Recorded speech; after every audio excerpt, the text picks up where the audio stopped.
Welcome to smart TV news. నేను రేవతి. ఈ వార్తలను మీకు అందిస్తున్నవారు విద్యా వికాస్ విద్యా సంస్థలు జంగారెడ్డిగూడెం. 10th ఇంటర్ మరియు జేఈఈ మెయిన్స్ లో సత్తా చాటిన ఏకైక విద్యా సంస్థ విద్యా వికాస్. మీ పిల్లల బంగారు భవిష్యత్తు కోసం నేడే విద్యా వికాస్ ను ఎంచుకోండి. విద్యా వికాస్ విద్యా సంస్థలు Jangareddygudem. Welcome to smart TV news. ఉత్కంఠ భరితంగా సాగిన 2024 ఎన్నికల్లో ఎవరు విజయం సాధిస్తారా అన్న స్థాయి నుంచి కనీవిని ఎరుగని విజయం దిశగా టీడీపీ దూసుకుపోయింది. గత 2014-2019 ఎన్నికలతో పోల్చుకుంటే 2024 ఎన్నికలు టీడీపీకి ఒక కొత్త చరిత్రను అందించాయి. మీ ఇంట్లో మంచి జరిగితేనే ఓటేయమని అడిగిన జగన్కు మంచి జరగలేదంటూ ప్రజలు తమ ఓటుతో సమాధానం చెప్పారు. టీడీపీ సూపర్ 6 పథకాల వైపు ప్రజలు మొగ్గు చూపారు. వై నాట్ Y75 అన్న జగన్మోహన్ రెడ్డికి కనీసం ప్రతిపక్ష హోదా కూడా దక్కలేదు. ఏలూరు జిల్లాలో అసెంబ్లీ స్థానాలు టీడీపీ కూటమి విజయ ఢంకా మోగించింది. ఇక చింతలపూడిలో సొంగ రోషన్ 26,972 మెజారిటీతో విజయం సాధించారు. అతి కీలకమైన జంగారెడ్డిగూడెం పట్టణంలో 10,000కు పైగా మెజారిటీ సాధించడంతో టీడీపీ శ్రేణులు జనసేన నాయకులు సంబరాల్లో మునిగిపోగా, ఉమ్మడి పశ్చిమ గోదావరిలో మాత్రం వైసీపీ ఘోర పరాజయం మూటగట్టుకుంది. టీడీపీ ఘన విజయం దక్కడంతో పార్టీ నేతలు సంబరాలు చేసుకుంటున్నారు. ఇది ప్రజల విజయంగా టీడీపీ నాయకులు పెనుమర్తి రామ్ కుమార్ అన్నారు.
ఈరోజు జరిగినటువంటి అసెంబ్లీ ఎన్నికల ఫలితాలు చూసాం, ఆశ్చర్యపోయామండి.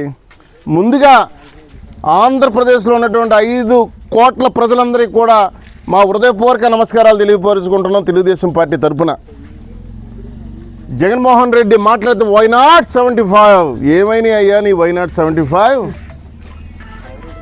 ఏమైనా చూసావా? ప్రజల్లో ఆగ్రహం వస్తే ఏమవుతాం అనేది నీకే నిదర్శనం. అది ఆనాడు పాదయాత్ర చేసినప్పుడు ప్రజలందరికీ కూడా మాట ఇచ్చావు, నేను మా నాన్నగారి కంటే ఎక్కువ బాగా చేస్తాను, ప్రతి ఇంట్లో కూడా ఫోటో పెట్టుకునేలా చేస్తానన్నావు. ఆ మాటలను ఏమైనాయి? అధికారం రాగానే ఎంతమందిని పొట్టను పెట్టుకున్నావు. ఏం మాట్లాడతారయ్యా నీ మంత్రులు? కొడాలి నాని ఆడు ఈడునా వారి పనికమాలని ఎదవా, నీకు నువ్వు ఆత్మహత్య చేసుకోవాల్సిన పరిస్థితి వచ్చింది. ఈరోజు వంశీ ఒక ఆడబడిచిన కళ్ళంట నీరు తెప్పించావు వెధవా. రోజా ఏం సమాధి ఎత్తావు కాజా నువ్వు. అంబటి రాంబాబులో ఆంబోతులా గరిచేవాడు ఏమైపోయాడు ఈరోజు. జోగి రమేష్ గారు ఏరి మీ మంత్రులు సజ్జలా ఏమైపోయారా? ఏం మాట్లాడుతున్నావో కూడా తెలియదు. అంటే అధికారం ఇస్తే ఇంత చులకంగా చూస్తారా? మాట్లాడితే పేదలకి పెత్తందారులకి మధ్య పేదలకు ఏం చేశారు మీరు?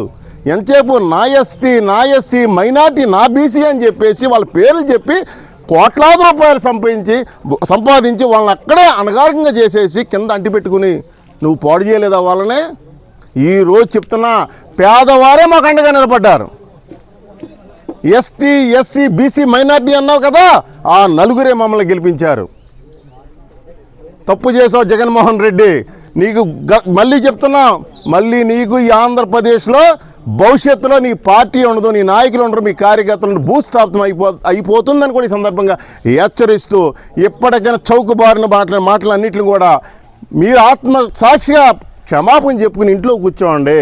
కానీ మమ్మల్ని ఏ మంత్రి అయితే, ఏ జగన్మోహన్ రెడ్డి అయితే, ఏ నాయకుడైతే మమ్మల్ని ఇబ్బంది పెట్టారో, మమ్మల్ని పాడు చేయాలని చూశారో, ఎవరైతే జయించి అన్యాయంగా చేశారో మిమ్మల్ని వదిలిపెట్టే ప్రసక్తి లేదని కూడా ఈ సందర్భంగా తెలియపరుచుకుంటూ, మరి ఈరోజు ఎంతో ఉత్సాహంగా తెలుగుదేశం పార్టీ, జనసేన, బీజేపీ, మరి యూత్ అంతా కూడా బయట 144 సెక్షన్ అయినప్పటికీ కూడా ఎంతో ఉత్సాహంగా మరి మా దగ్గరకు శుభాకాంక్షలు తెలిసిపోయారు. అందరికీ కూడా పేరు పేరున హృదయపూర్వక నమస్కారాలు తెలియపరుచుకుంటున్నానండి. Thank you. అన్ని బ్రాండెడ్ మొబైల్స్, బ్రాండెడ్ టీవీలు ఒకే ధరలో ఒకే చోట లభించే షోరూమ్ సింహాద్రి మొబైల్ వరల్డ్. మసీద్ ఎదురుగా బోసుబొమ్మ సెంటర్, జంగారెడ్డిగూడెం.